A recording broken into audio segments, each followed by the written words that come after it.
దేవుని నామానికి మహిమ కలుగును గాక. హల్లెలూయా. దేవుని యొక్క లేఖనంలో నుండి దేవుని యొక్క కార్యములను మనం పొందుకున్నటకు దేవుడు తన కృపను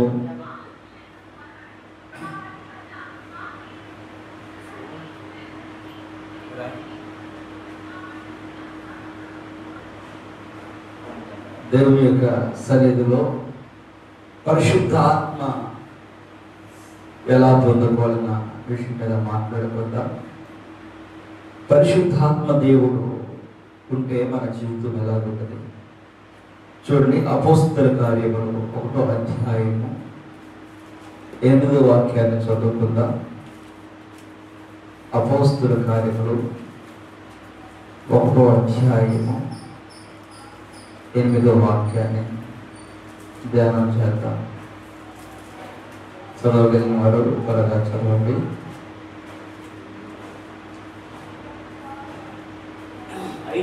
అయినను పరిశుద్ధాత్మ మీ మీదకి వచ్చినప్పుడు మీరు శక్తి నొందెదరు గనుక మీరు యెరూషలేములోను యూదయ సమరయ దేశములని అంతటను భూదిగంతముల వరకు నాకు సాక్షులైందని వారితో చెప్పాను. దేవునికి మహిమ కలుగును గాక. హల్లెలూయా. పరిశుద్ధుడా మహోన్నతుడా గండానికి స్తోత్రాలు. ఈ సన్నిధి తోడొచ్చి ఆదరించి ప్రభా ఇప్పటి వరకు పాటల్లోనూ ఆరాధనలోనూ సాక్ష్యాల్లోనూ మీరు మీ నామానికి మహిమ ప్రభావము పొందుకున్నందుకు స్తోత్రాలు. అలుపుడను ఏ మంచి లేని నేను అద్భుతమైన నాతో మీరు ఉండి ప్రభా నీ లేఖనంలో ఉన్న ప్రతి మాటను నా ద్వారా నీ జనులకు వివరించమని ప్రకటించమని నీ ఆదరణ పొందుకుంటూ పరిశుద్ధాత్మదేవ నీ అభిషేకాన్ని పొందుకుంటూ ప్రార్థించి చేస్తున్నాం అడుగున్నాం తండ్రి. ఆమేన్. మరొకసారి చదువుకుందామా. అయినను పరిశుద్ధాత్మ మీ మీదకి వచ్చినప్పుడు మీరు శక్తి నొందెదరు గనక మీరు యెరూషలేములోను యూదయ సమరయ దేశముల ఎందంతటను భూదిగంతముల వరకును నాకు సాక్షులైందరని వారితో చెప్పాను. దేవునికి మహిమ కలుగును గాక. ప్రభునందు ప్రియమైన దేవుని బిడ్డలారా, ఈ పునరుత్థాన ఆరాధనలో మన ప్రభు అయిన యేసుక్రీస్తు శిష్యులతో మాట్లాడుతూ ఉన్నాడు. శిష్యులతో చెప్పిన సంగతులకి అయితే యేసుక్రీస్తు ప్రయాణము సమీపమైంది. ఆయన ఈ లోకానికి వచ్చాడు. ఆయన పనిని ఆయన తండ్రి చెప్పిన రీతిగా సంపూర్తి చేశాడు. స్తోత్రం కలుగును గాక. తండ్రి యొద్ద నుండి నేను వచ్చాను, నేను తండ్రి యొద్దకే వెళ్ళుచున్నాను అన్నాడు. అనలేదు. ఇక నా వైపు చూడాలి. తండ్రి యొద్దకు నువ్వు వచ్చాను, నేను మళ్ళా తండ్రి యొద్దకే వెళ్ళుచున్నాను. ఎక్కడికి వెళ్తున్నాడు? నా ప్రయాణం ఎక్కడికి? ఆయన చెప్పిన ప్రయాణం ఎక్కడికి? తండ్రి యొద్దకు ఆయన ప్రయాణం. తండ్రి యొద్దకు ఆయన ప్రయాణం అయింది. ఆయన తండ్రి యొద్ద నుండి వచ్చాడు. ఆయన వచ్చి తన సాక్ష్య జీవితాన్ని కాపాడుకున్నాడు. యేసు ప్రభువు మనకులాగానే శరీరధారి, మనకులాగానే శారీరకంగా జీవిస్తున్నాడు. అయితే ప్రియులరా, ఆయన చేసిన పని కంటే తన శరీరంలోనికి పాపము రాకుండా, తన శరీరానికి పాపమాలిన్యం అంటకుండా ఆయన దేవుని యొక్క అభిషేకంతో జీవిస్తూ ఉన్నాడు. ప్రియులరా, ఈ మధ్య చాలామంది యేసుక్రీస్తు జననం గురించి అవహేళనగా మాట్లాడుతున్నారు. కొందరు ఏమంటున్నారంటే మీ దేవుడు అలాంటి వాడు, ఇలాంటి వాడు అంటున్నాడు. ఏదేమైనా బ్రదర్, నేను చెప్పేది ఒకటే, మా దేవుడు ఉన్నాడో లేడో, మా దేవుని శక్తి ఉందో లేదో, మేము ఆరాధిస్తున్న దేవుడు సజీవుడు కాదో, మేము ప్రకటిస్తున్న దేవుడు పునరుద్ధానుడో కాదో మేము ఎప్పుడు తెలుసుకుంటామంటే అని మీరు అనుకుంటున్నారా? మీరు ఎప్పుడు తెలుసుకుంటారో తెలుసా? మీరు మరణించిన తర్వాత తీర్పులో తీర్చబడినప్పుడు ఆ తీర్పు దినమున మిమ్మల్ని కూడా మా ప్రభు యేసుక్రీస్తు పిలుస్తాడు. అప్పుడు ఆ దినాన మీరు రొమ్ము కొట్టుకుంటారు, పెద్ద కేక వేస్తారు, ఏడుస్తారు. అక్కడ మీకు ఇవ్వబడే సన్మానం ఏంటంటే పండ్లు కొరుకుటయు, కేకలు వేయు, వేదన చెందడం మాత్రమే మీకు అనుగ్రహించబడింది. ఎందుకు ఈ మాట నేను చెబుతున్నానంటే, నేను వేదనకరంగా చెప్పట్లేదు, ప్రభు పేరిట మీరు మారు మనసు పొందాలని వందనాలు చెబుతున్నాను. ఎందుకు మనము ఇతరులను ఏలెత్తి చూపించకూడదు. మన జీవితంలో మనకి చాలా ఉన్నాయి, మనం సరి చేసుకోవాల్సినవి మనకి చాలా ఉన్నాయి, అవునా? మనకే చాలా ఉన్నప్పుడు ఇతరుల గురించి మనకెందుకు? అయితే క్రీస్తు నేడిన బిడ్డలుగా మీరు కూడా ఒకటి నేర్చుకోండి, ఎవరిని ఎప్పుడు ఎక్కడ ఏలెత్తి చూపించొద్దు. అసలు ఎవరి విషయంలో మీరు కలదోచొద్దు. మీరు మీ పని చూసుకుని సైడ్ అయిపోవడానికి స్తోత్రం కలుగుతారు. మీకు ఒకవేళ ఆవేశం కలిగినా అది మీ ప్రార్థన గదిలోకి వెళ్ళి ఆవేశం అంతా మీ ప్రార్థన గదిలో దేవునికి తెలియపరచండి. అంతే తప్ప వాళ్ళతో మనం గెలవలేము, వాళ్ళతో యుద్ధము చేయలేము. మనం చేయగలిగితే ఒకటే ప్రార్థనే. ఇప్పుడు వాళ్ళన్నిటిని విడిచిపెట్టి సిద్ధమైపోయారు కొట్లాటకు, తగాదలకు. మనం అలా అవుతామా? అందుకే ఆనాటి దినాల్లో మొదటి శతాబ్దంలో దేవుని శక్తి పొందుకుంటకు యేసు ప్రభు శిష్యులతో యేసు ప్రభు మాట్లాడుతున్న మాటను మనం చూద్దాం. చూడండి, దైవ లేఖనం నుండి ఆ మాట అయినను పరిశుద్ధాత్మ మీ మీద వచ్చినప్పుడు మీరు శక్తి పొందుతారు కనుక ఏం చేస్తారంట? యేసు ప్రభు వారు ఆరూఢమయ్యే ముందు తన శిష్యులు తీసుకొని కొండకెళ్ళి ఆయన మాట్లాడుతున్న మాట ఏం మాట్లాడుతున్నాడు? నేను మీకు ఎవరిని ఇస్తానని చెప్పాడో ఆ వ్యక్తి గురించి. ఆయనను పరిశుద్ధాత్మ మీ మీదకి వచ్చినప్పుడు మీరు ఏమవుతారట? శక్తి నందుతారు గనక. స్తోత్రం కలుగుతారు. పరిశుద్ధాత్మ దేవుడు ఎలా ఉంటాడు? పరిశుద్ధాత్మ దేవుడు చేసే పనులు ఏంటి? పరిశుద్ధాత్మను పొందుకున్నావా? నీ మారు మనసు పొందిన తర్వాత పరిశుద్ధాత్మ సహవాసంలో నువ్వు ఉన్నావా? పరిశుద్ధాత్మ సహవాసంలో నువ్వు ఉంటే పరిశుద్ధాత్ముడు చేసే మొదటి పని ఏంటంటే, నువ్వు పొందుకున్నప్పుడు ఆయన నీకేమిస్తాడట? శక్తినిస్తాడట. స్తోత్రం కలుగునుగా. మీ మీదకి వచ్చినప్పుడు శక్తి నందుదురు కనుక మీరు యెరూషలేములోను యూదయ సమరయ దేశమునంతటా భూదిగంతం వరకు నాకు సాక్షులై ఉందురని వారితో చెప్పాను. భూదిగంతం వరకు పరిశుద్ధాత్మను పొందుకున్న వారు ఏమవుతారంట? సాక్షులై ఉంటారంట. పరిశుద్ధాత్మ దేవుని యొక్క కార్యములు ఏంటంటే, భయపడడు పరిశుద్ధాత్మ దేవుడు. పరిశుద్ధాత్మ దేవుడికి భయం లేదు. పరిశుద్ధాత్మ దేవుడు భయపెట్టేవాడు తప్ప భయపడేవాడు కానే కాదు. ఎందుకంటే యేసుక్రీస్తు చెప్పిన తర్వాత ఈ మాట శిష్యులంతా ఒక సందర్భంలో దేవుని యొక్క మాటను మర్చిపోయారా లేదా? ఒక సందర్భంలో దేవుని మాటను మర్చిపోయి వారంతా ఏం చేస్తున్నారు చెప్పండి? వారంతా వారి పనుల మీద జీవిస్తూ ఉన్నారు.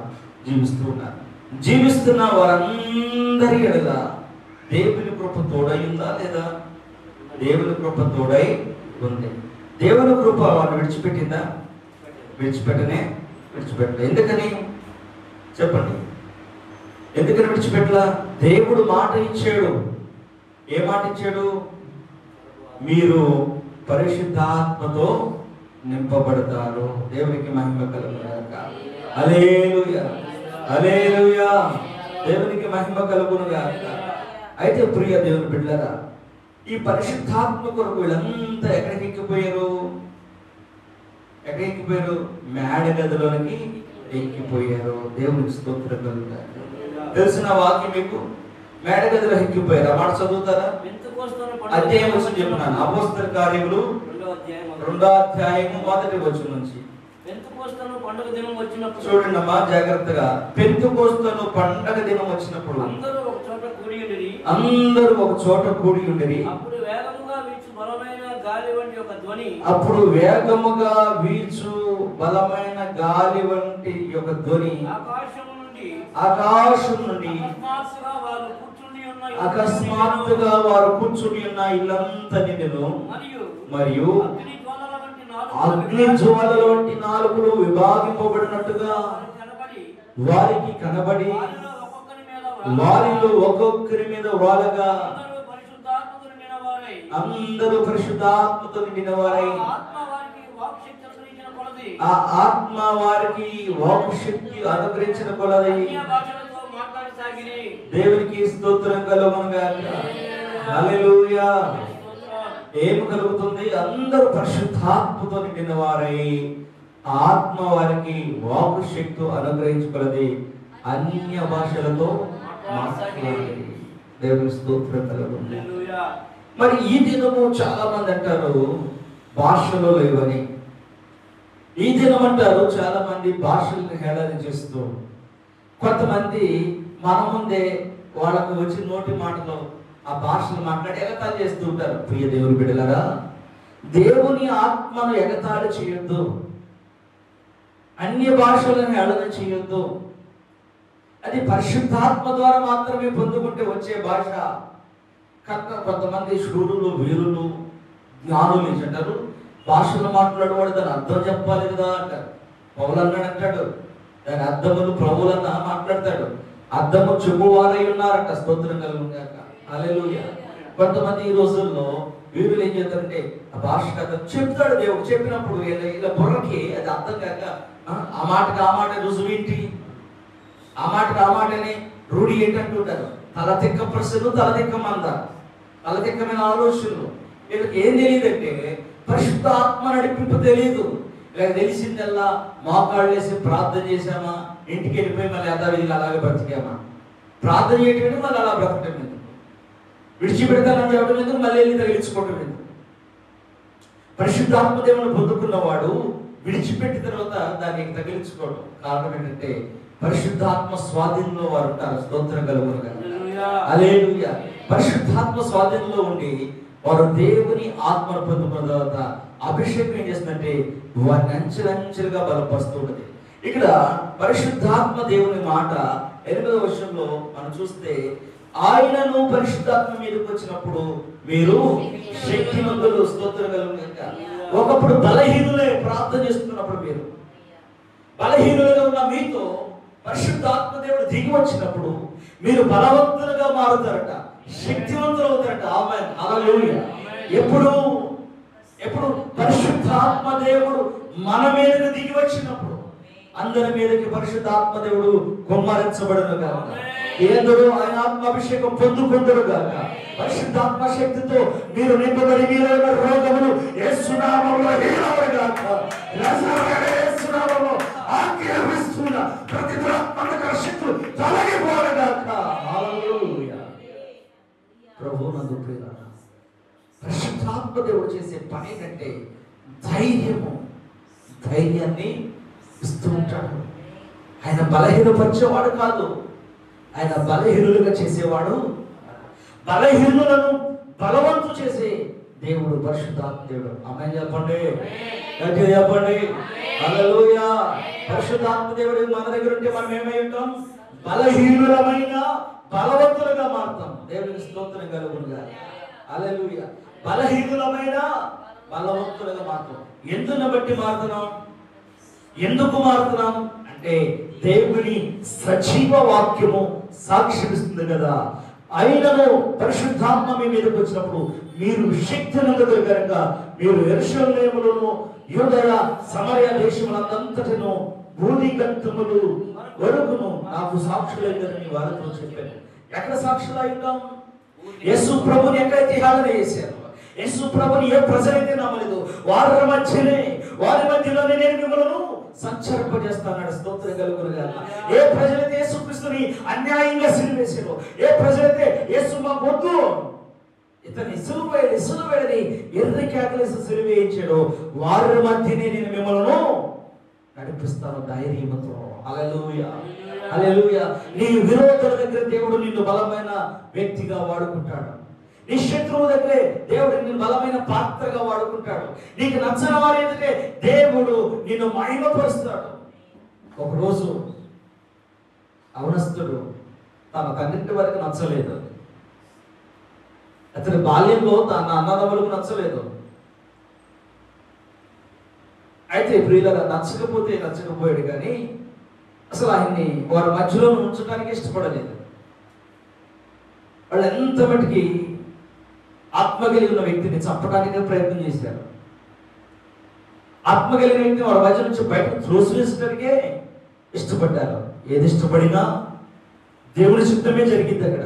ఎందుకంటే మన పట్ల ఆయనకు ఒక ప్రణాళిక ఉన్నప్పుడు ఆ ప్రణాళిక తప్పకుండా నెరవేర్చుకుంటాడు. ఆమేన్ చెప్పండి. హల్లెలూయా. నెరవేర్చుకుంటాడు.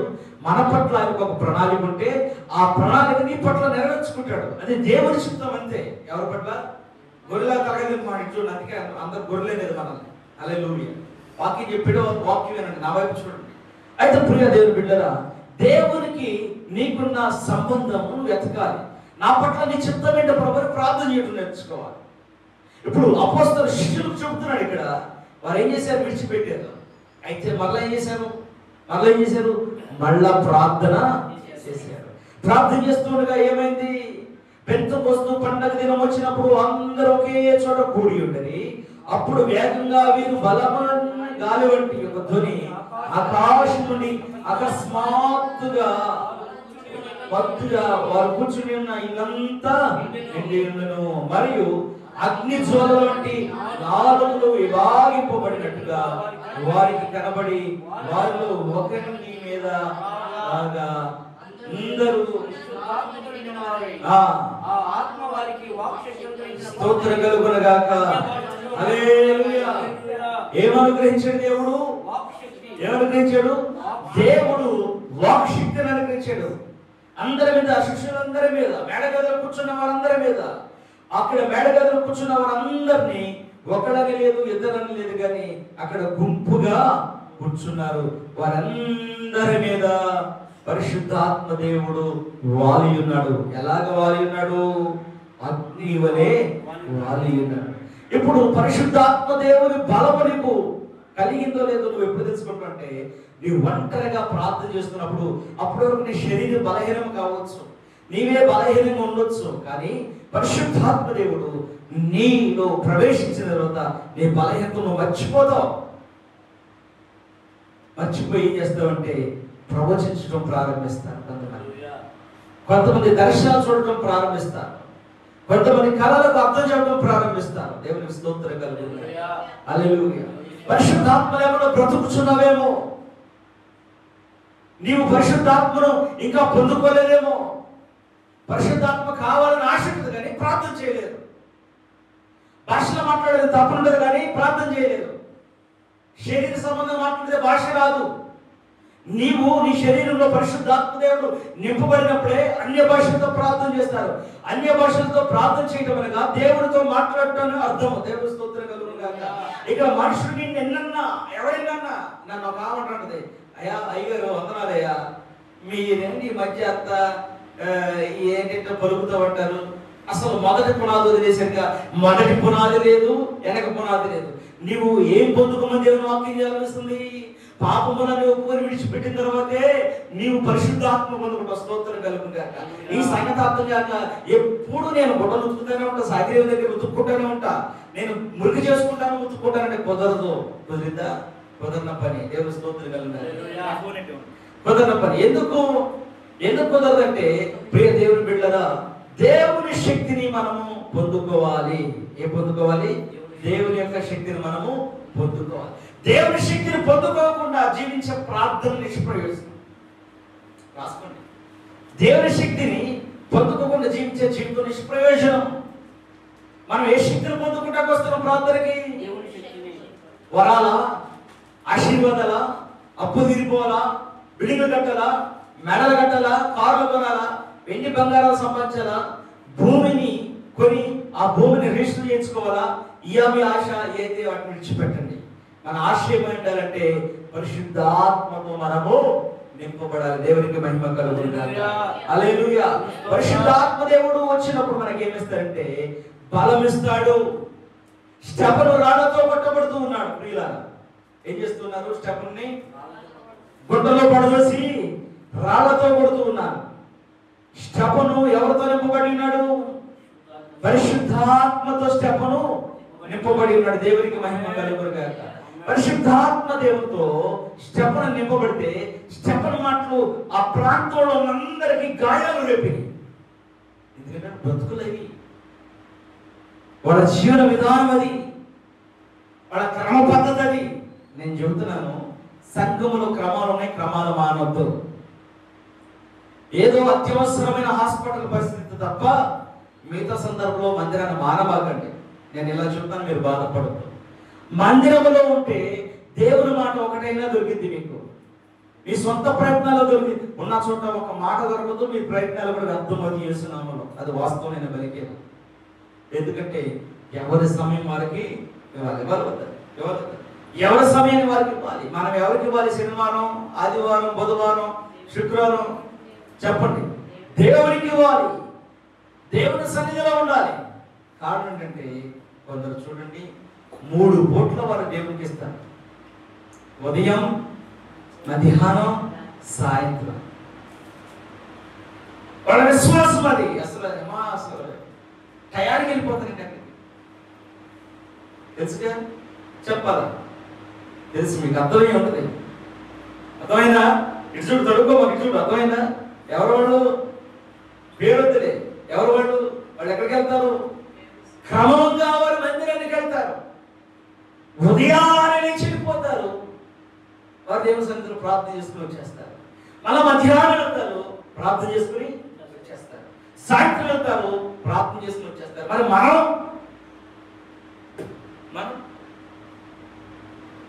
చెప్పండి, మనం వెళ్తామా? ఒకటి వెళ్ళాలన్నా మా ఆవిడ నాతో సహకరించలేదండి, అందుకే నేను రాలేదు. ఫస్ట్ మా ఆయన గారు సహకరించలేదు, అందుకే నేను రాలేదు. మా పిల్లలు సహకరించలేదు, అందుకే మేము రాలేదు. పిల్లల వైపు చూసి, భార్యల వైపు చూస్తూ, భర్త వైపు చూస్తే అక్కడే పడి ఉంటా. పడి ఉండరా? చెప్పండి. లోతు తన భార్య వైపే చూసి ఉన్నాడా? చూసాడా? చూడలేదు. దేవుని మాట చూసి నచ్చాడు. స్తోత్రం కలుగుగాక. లోకం వైపు చూసింది, వెనక దిక్కు చూసింది, అక్కడే పడి ఉందా లేదా? పుస్తకం దాకా అక్కడే ఉందా లేదా? ఇక్కడ దేవుని సన్నిధికి ఎందుకు వస్తున్నారంటే మీరు పరిశుద్ధాత్మ ఆదరణ పొందుటకు. ఈ పరిశుద్ధాత్మ దేవుడు ఏం చేస్తాడంటే బలం ఇస్తాడు. నువ్వు ఓడిపోయిన చోట గెలిపిస్తాడు. నువ్వు నిలబడిన చోట లేపి నిలబెట్టి నడిపిస్తాడు. మూసగలవాడి కాళ్ళతో ఉన్నవాడు కోనేక దగ్గర 38 సంవత్సరాల నుంచి అక్కడే పడిపోయాడు. వాడికి స్వస్థత లేదు, దైనందిన స్థితిలో ఉండిపోయాడు. యేసు ప్రభువు అక్కడికి వెళ్ళగానే ఆయన ఏమి చేయడానికి? లేచి నీ పరుపు తీసుకుని నీ ఇంటికి వెళ్ళి. స్తోత్రం చెప్పండి. హల్లెలూయా. దేవుని అద్భుతాలు ఎలాగుంటాయి ప్రియ దేవుని బిడ్డలారా. ప్రకటన గ్రంథం 2వ అధ్యాయం 25వ వాక్యం త్వరగా చదవాలి.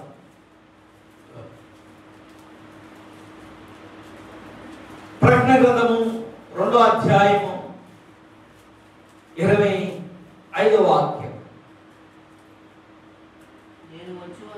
నేను వచ్చే వరకు దేవునికి స్తోత్రం కలుగును గాక. హల్లెలూయా. ఏమంటున్నాడు? నేను వచ్చే వరకు మీకు కలిగినని గట్టిగా పట్టుకోండి. దేవునికి మహిమ కలుగును గాక. హల్లెలూయా. ఏమంటున్నాడు? నేను వచ్చే వరకు మీకు కలిగిన దాన్ని గట్టిగా పట్టుకొనుడి. ఏం పట్టుకోవాలి? ఇప్పుడు మనం ఏం కలిగి ఉన్నాం? ఇప్పుడు పరిశుద్ధాత్మను కలిగి ఉన్నాం. ఆమేన్. హల్లెలూయా. పరిశుద్ధాత్మ కలిగిన వాడు ఇప్పుడు ఎవరిని పట్టుకోవాలి? ప్రభువు యేసు క్రీస్తు వారు ఆయన రాకడలో పర్యంతము ఆఖరి గడియలో ఆయన రాకడలో వచ్చే వరకు, ఆయన రాకడ దినం వచ్చే వరకు మనం ఎవరు పట్టుకుని ఉండాలి? ఏం చెబుతున్నాడు? నేను వచ్చే వరకు మీకు కలిగినదని గట్టిగా పట్టుకునుడి. యేసు ప్రభువు వచ్చే వరకు మనం పొందుకున్నది ఏంటంటే ఇప్పుడు పరిశుద్ధాత్మను పొందుకున్నాం. ఈ పరిశుద్ధాత్మ పొందుకున్నాం, దీన్ని పారవేయాలా పట్టుకోవాలా? ఇది నిలబడాలంటే మన క్రియలు ఎప్పుడు చక్కగా ఉండాలి, మన ఆలోచనలు ఎప్పుడు చక్కగా ఉండాలి. స్టెఫను దేవుని ఆత్మను పొందుకున్నాడు. యేసు ప్రభువు వెళ్ళిపోయిన తర్వాత భూలోకంలో సువార్త ప్రకటిస్తున్న తన శిష్యులు స్టెఫను ఏం కలిగి ఉన్నాడంటే పరిశుద్ధాత్మ కలిగి పరిశుద్ధాత్మ గట్టిగా పట్టుకున్నాడు. దేవుని స్తోత్రం చెప్పండి. హల్లెలూయా. నీకు శ్రమ కలిగిందని యేసుని విడిచిపెట్టకూడదు. అవమానం వచ్చిందని యేసుని విడిచిపెట్టకూడదు. వేదన కలుగుతుందని యేసుని మర్చిపోయి మందిరాన్ని మర్చిపోయి జీవించకూడదు. దేవుని బిడ్డలా నీకు ఇవ్వబడిన నీ ఆత్మీయ దైవజనులు ఆత్మీయ తల్లిదండ్రులు మరొక వారు చెప్పు బోధ ఎంతో మనసును నిలిపితే నీవు పరిశుద్ధాత్మ చేత నింపబడుదువుగాక. ఆమేన్. పరిశుద్ధాత్మ దేవుడు ఏం చేస్తాడంటే మనకి బలాన్ని ఇస్తాడు, ధైర్యాన్ని ఇస్తాడు.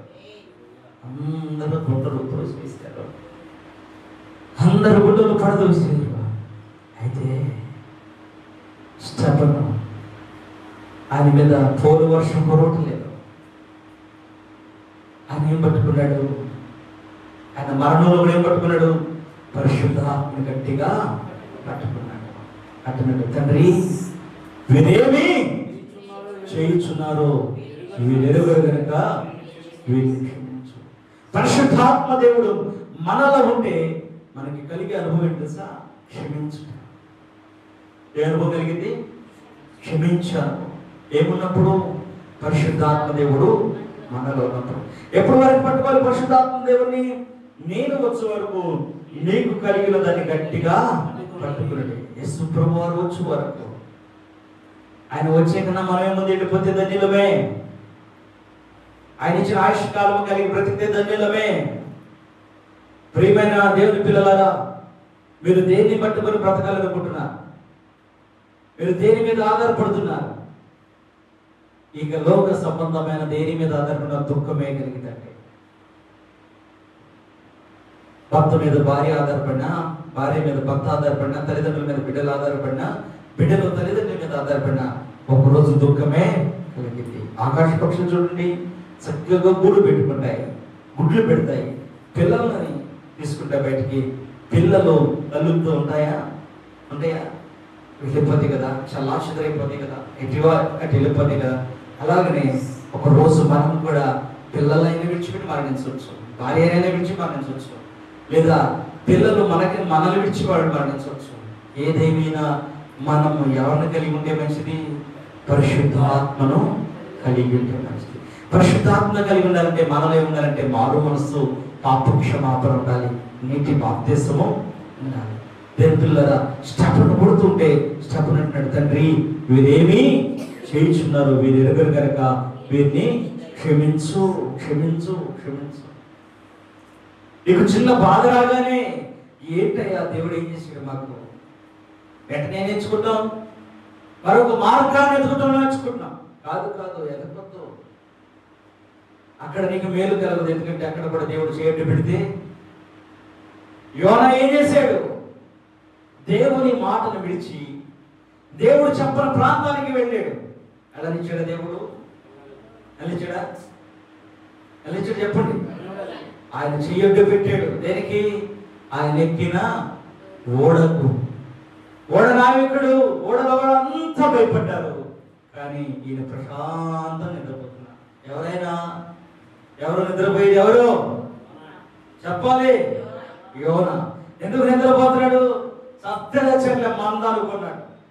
పాతేపల్లి నాశనం అయితే నేను మాత్రం సువార్త అక్కడ ప్రకటించను. యేసు ప్రభు ఏం చెప్పాల? దేవుడు ఏం చెప్పాల? అయ్యా రే బాబు వెళ్ళి కట్టాలి, అందరూ ఉపవాసం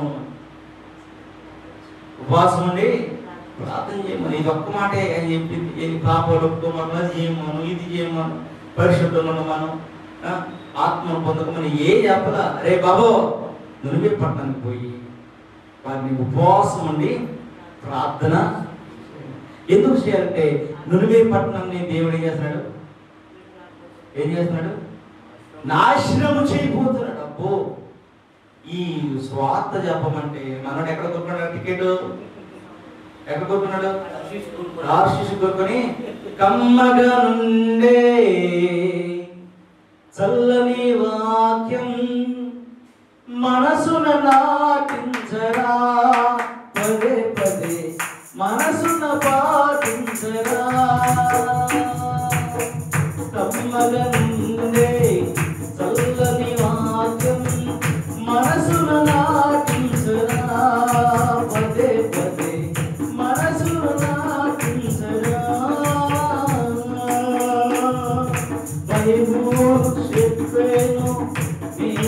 బోధలు వాటిని వినుటే జీవిత సత్యం.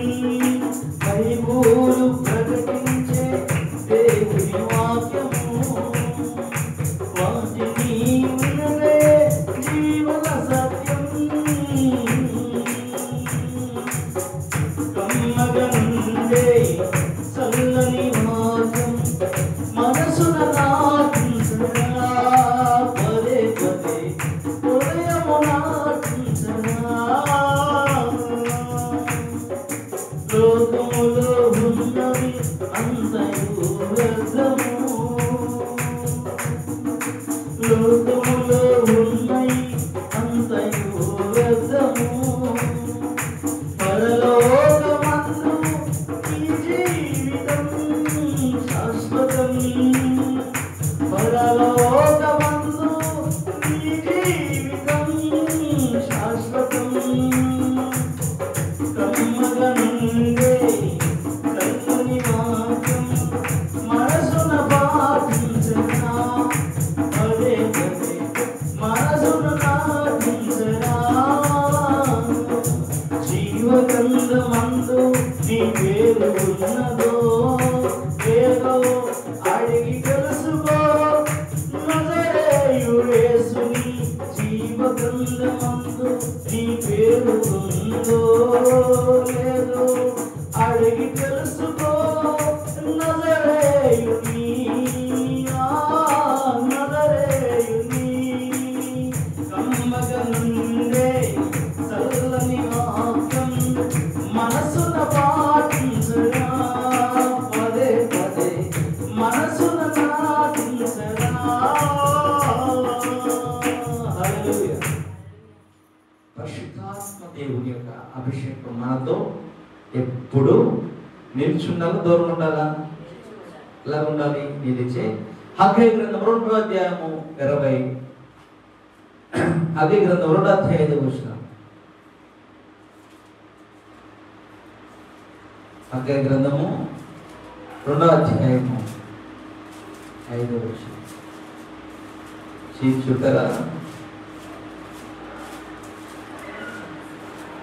హగ్గై గ్రంథము 775 పేజీ నంబరు. త్వరగా తీయండి. 775వ పేజీ నంబరు. 775 2వ అధ్యాయము 5వ వాక్యం. మీరు ఐగుప్తు దేశంలో నుండి వచ్చినప్పుడు ఐగుప్తి దేశం నుండి వచ్చినప్పుడు నేను మీతో చేసిన నిబంధన జ్ఞాపకం చేసుకొనుడి.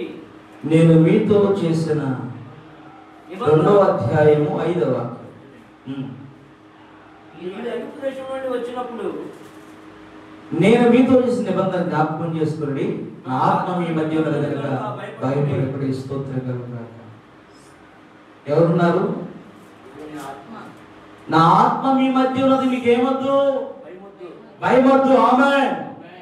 హల్లెలూయా. 100 మంది మనుషులున్నా మనకు భయమే. మన దేశం కోటీశ్వరుడు మన పక్కన ఉన్నా మనకు భయమే. ఎడతాడు వీడు, ఇంటికి ఎత్తా అంటాడా? ఇంటికి వెళ్ళాక చెక్కు మారిన మారలేదు రేపు అంటాడు. ఇప్పుడు గుండెలు ఏమైంది? గుండెలు ఏమవుతుంది? మనం ఎతడోడికి అలా ఆలోచన ప్రారంభమై భయం ప్రారంభమైంది. అవునంటారు కదా? కానీ ప్రవక్తతో దేవుడు మాట్లాడుతున్నాడు కదా, ఆయన చెబుతున్న మీరు ఐగుప్తు దేశం నుండి వచ్చినప్పుడు నేను మీతో చెప్పిన నిబంధన జ్ఞాపకం చేసుకుని నా ఆత్మ మీ మధ్య ఉన్నది కనుక. ఈజిప్ట్ లో చెప్పాడు, నేను మిమ్మల్ని విడవను ఎడబాయను అని. దేవుని స్తోత్రం కనుక నేను మోషేకు తోడైనట్టు యెహోషువకు కూడా తోడైనని చెప్పాడు. ఇప్పుడు ఇక్కడేమన్నాడు? నేను మీకు కూడా భయం వద్దు. ఏమొద్దు? భయం వద్దు. భయపడితే క్రైస్తవం కాదు.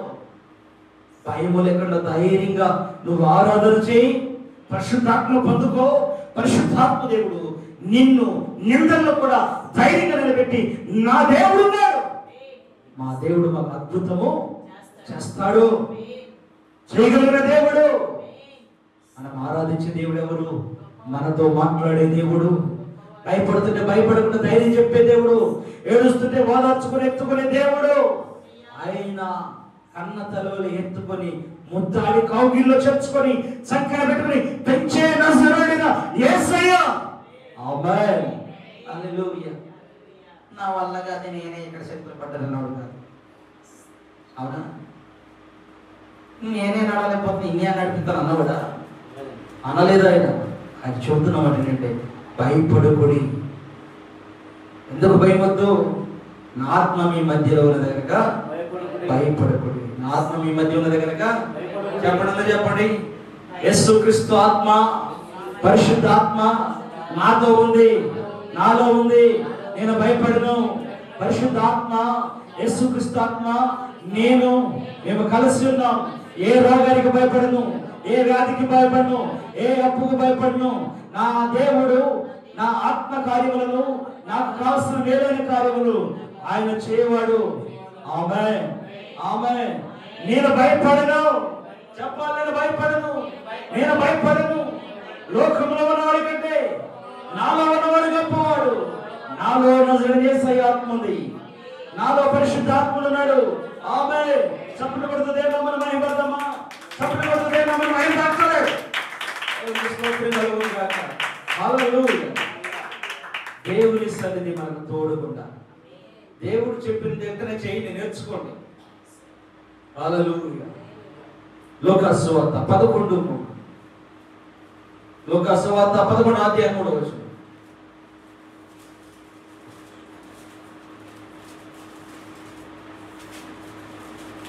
త్వరగా. లూకాసు సువార్త 11:3. మాకు కావలసిన స్పష్టంగా చక్కగా చదువు. ఇప్పుడు మాకు కావలసిన అనుదినాహారము దినదినము మాకు దయచేయము. చాలు చాలు. మాకు కావలసిన అనుదినాహారము దినదినము మాకు దయచేయము. ఏమైనా ప్రార్థన చేయాలి? పరిశుద్ధాత్మ దేవుడు ఏమని అడగాలి? రాసుకో. పరిశుద్ధాత్మ దేవుడు ఏమని అడగాలి? ఇక్కడ చెబుతుంది. ఏమంటున్నాడు? పరిశుద్ధాత్మ దేవుని దగ్గర ఏమని అడగాలి? యేసు ప్రభువు శిష్యులకు ప్రార్థన నేర్పిస్తున్నాడు. ఆయన ఏం చెబుతున్నాడు? మాకు కావలసిన అనుదినాహారము దినదినము మాకు దయచేయము. దేవుని స్తోత్రం కలుగును గాక. ఇది అడగాలి. నీకు ఏది కావాలో ప్రతిదినము అడగాలి. మాకు కావలసిన అక్కర్లు, నీకు కావలసిన అక్కర ఏంటో, నీకు కావలసినది ఏంటో దేవునికి నీకు తెలుసు కాబట్టి ఎప్పుడు అడగాలి? ఏ నెలకు ఒకసారా? గుర్తుకొచ్చినప్పుడు ఒకసారా? కాదు. ఎలా అడగాలంటే మాకు కావలసిన అనుదినాహారము దినదినము మాకు దయచేయము. ఆహారము, అప్పు, సమస్యలు, నీకేదైతే అది ప్రతి దినము నువ్వు దేవుణ్ణి అడగాలి. అడగలేదా? ప్రతిదినం అడగాలి. అడగకుండా చేతలేకుండా కూర్చొని అటు తిరిగి ఇటు తిరిగి అక్కడికి వెళ్ళొచ్చి ఇక్కడికి వెళ్ళొచ్చి ఓ పిచ్చోళ్ళ ఇంట్లోకి వచ్చిన తర్వాత భార్య మీదో పిల్లల మీదో లేదా తెలిసిన వాళ్ళ మీదో కోపపడితే పని కాదు. పని చేసేవాడు ఒకడున్నాడు, పరిశుద్ధాత్మ దేవుడు. మోకరించి మొరపెట్టగలిగితే ఆయన నీ పని చేసి పెడతాడు. ఆమేన్. ఏం చేసి పెడతాడు? నీ పని అయినా చేసి పెడతాడు. ఆమేన్. హల్లెలూయా. ఆసక్తి చూపించు. మొదటిగా కనపరిచిన ఆసక్తి చచ్చిపోతుంది, చావద్దు. యేసులో జీవింపజేయండి. ఆమేన్. హల్లెలూయా. దేవునికి మహిమ కలుగును గాక. అనుదినము మనిషి ప్రతిరోజు ఆహారం కోసమే కదా ప్రయాసపడేది. కోట్లు సంపాదించుడైనా భోజనం కొని ఉంటాడా? భోజనం చేయకుండా ఉంటాడా? మీల్స్ తినకుండా ఉంటాడా? ఆహారం తినకుండా ఉంటాడా? తింటాడు. జానటి పొట్ట కోసమే కదా ఈ బాగానే అంటారు. కానీ మనలో నివాసం చేస్తున్న ఆత్మ కోసం కూడా మనకు కావాలిగా ప్రార్థన చేయాలి. మనకు కావాల్సింది దానికి చెప్తే ఆయన తీర్చడా?